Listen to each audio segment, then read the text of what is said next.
ಏನು ground to earth ಅಂತಾರಲ್ಲ, ಹಿಂಗೆ ಒಂದು ಇದರಿಂದ ಬಂದಂಥ ಅವರ ವ್ಯಕ್ತಿತ್ವ, ವಾದ ವಿವಾದ ಟೀಕೆ ಇರಲಿ, but at the age of 93 ಅವ್ರ ಸ್ಪಿರಿಟ್ ನನಗೆ ಬಹಳ ಮೆಚ್ಚುಗೆ ಆಯಿತು.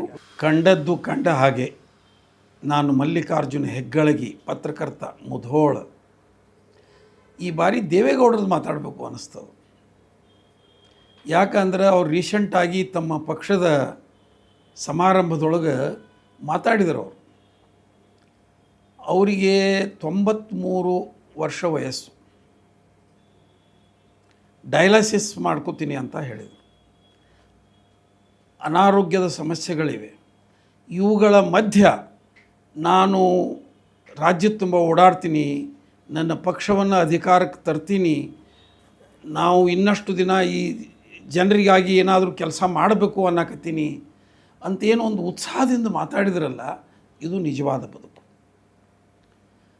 ಸಾವು ಇದೆ, ಆದರೆ ನಾನು ಬದುಕ್ತೀನಿ ಅಂತ ಅನ್ನೋದು ಒಂದು ಮಾತಿದೆ. ಒಂದು ಇಂಟ್ರೆಸ್ಟಿಂಗ್ ನಿಮಗೆ ಈ ಸಂದರ್ಭದಾಗ ಹೇಳ್ಬೇಕಂತಂದರೆ, ಪ್ರತಿಯೊಬ್ಬ ವಯಸ್ಸಾಗಿರಲಿ, ಎಂಥ ಜಡ್ಡಿರಲಿ, ಸಾವಿನ ಮನೆಯ ಬಾಗಿಲಿಗೆ ನಿಂತವನು ಕೂಡ ಒಂದು ಭಾವಿಸ್ಬೇಕಂತ. ಏನು ಅಂತಂದರೆ, ನನಗೆ ನಾಳೆ ಒಂದು ಅರ್ಜೆಂಟ್ ಕೆಲಸ ಇದೆ, ನಾನು ಮಾಡಬೇಕು ಅಂತ.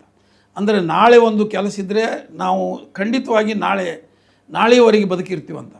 ಹಿಂಗೆ ದೇವೇಗೌಡರ ಜೀವನ ಉತ್ಸಾಹ ಮತ್ತು ನಾನು ಇನ್ನೂ ಹೋರಾಡಬೇಕು, ಇನ್ನೂ ಕಟ್ಟಬೇಕು, ಇನ್ನೂ ರಾಜಕೀಯ ಮಾಡಬೇಕು ಅನ್ನೋದು ಎಟ್ ದಿಸ್ ಸ್ಟೇಜ್ ಇದು ಒಂದು ಬಯಸುವುದು ಪಾಸಿಟಿವ್. ಭಾಳ ಮಂದಿ ಅಧಿಕಾರದ ಆಶಯದ ಹಂಬಲದ ತಪ್ಪದು. ಇವೆಲ್ಲವೂ ಮನುಷ್ಯನಿಗೆ ಇದ್ದರೆ ಅವನು ಚೆನ್ನಾಗಿ ಬದುಕುತ್ತಾನೆ. ಅದಕ್ಕೆ ನನಗೆ ದೇವೇಗೌಡರ ಆರೋಗ್ಯ ಮತ್ತು ಇದನ್ನು ಬಯಸಬೇಕು ಅನ್ನೋ ಅವರ ಹಂಬಲ ನೋಡಿ, ಅವ್ರ ಪಾಸಿಟಿವ್ ನೇಚರ್ ಬಹಳ ಲೈಕ್ ಮಾಡಿದೆ. ಇನ್ನೊಂದು ಹೇಳ್ಬೇಕಂತಂದರೆ, ಪ್ರಾದೇಶಿಕ ಪಕ್ಷ ಭಾಳ ಹುಟ್ಟ್ಯಾವ ಇಲ್ಲಿ. 1957ರಿಂದ ಪಕ್ಷಗಳು ಸುಡ್ದಾರ. ಅವರು 5 ಮಂದಿ 6 ಮಂದಿ ಶಾಸಕರು ಬಂದಾರ, ಬೆಳೀತಾ ನಿಂತಾವ.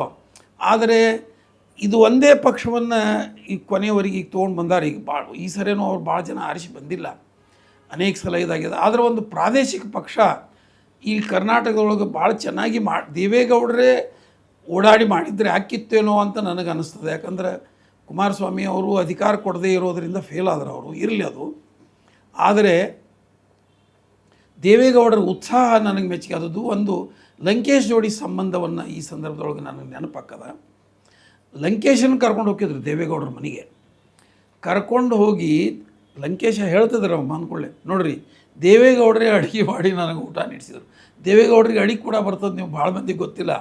ತಾವು ಅಡುಗೆ ಮಾಡ್ತಾರೆ, ಸ್ವಂತ ಚಹಾ ಮಾಡ್ತಾರೆ. ಅಂದರೆ ದೇವೇಗೌಡ ಏನು ಗ್ರೌಂಡ್ ಟು ಅರ್ತ್ ಅಂತಾರಲ್ಲ, ಹೀಗೆ ಒಂದು ಇದರಿಂದ ಬಂದಂಥ ಅವ್ರ ವ್ಯಕ್ತಿತ್ವ, ವಾದ ವಿವಾದ ಟೀಕೆ ಇರಲಿ, but at the age of 93 ಅವ್ರ ಸ್ಪಿರಿಟ್ ನನಗೆ ಭಾಳ ಮೆಚ್ಚುಗೆ ಆಯಿತು. ಇಂಥ ಉತ್ಸಾಹವನ್ನು ನಾವೆಲ್ಲ ಸೀನಿಯರ್ಸು ಅವ್ರ ಕಡೆಯಿಂದ ಕಲ್ಕೋಬೇಕು ಅಂತ ಅನ್ನಿಸ್ತಿದೆ. ಮಾಜಿ ಪ್ರಧಾನಿ ದೇವೇಗೌಡರು ಸಂಸತ್ತಿನಲ್ಲಿಯೂ ಕೂಡ ಒಂದು ಇತಿಹಾಸ ಬರೆದಿದ್ದಾರೆ. ಏನು ಅಂದರೆ, ಈ ಪ್ರೆಸೆಂಟ್ ಸಂಸತ್ತಿನೊಳಗೆ ದೇವೇಗೌಡರು ಮೆಂಬರ್ ಅದಾರ ರಾಜ್ಯಸಭೆಗೆ, ಅವರ ಅಳಿಯ ಡಾಕ್ಟರ್ ಮಂಜುನಾಥ್ ಸದಸ್ಯರದಾರ, ಮತ್ತು ಕುಮಾರಸ್ವಾಮಿ ಸಚಿವರಾಗ್ಯಾರ. ಅಂದರೆ ತಂದೆ, ಮಗ ಮತ್ತು ಅಳಿಯ ಏಕಕಾಲಕ್ಕೆ ಸಂಸತ್ತಿನಲ್ಲಿ ಇದ್ದದ್ದು ಭಾರತದ ಚರಿತ್ರೆಯಲ್ಲಿ ಇದೊಂದು ಅಪರೂಪದ ಸಂಗತಿ. ಇಂಥ ಚರಿತ್ರೆಯನ್ನು ಬರೆದ ಗಂಡ ಹೆಂಡತಿ ಇದ್ದವರದಾರ, ತಂದೆ ಮಗ ಮಾತ್ರ ಇದ್ದವರದಾರ, ಅಳಿಯನ್ನು ಜೊತೆಗೆ ಇಟ್ಕೊಂಡು ಇದೊಂದು ವಿಶೇಷತೆಯನ್ನು ದೇವೇಗೌಡರು ಬರೆದಿದ್ದಾರೆ.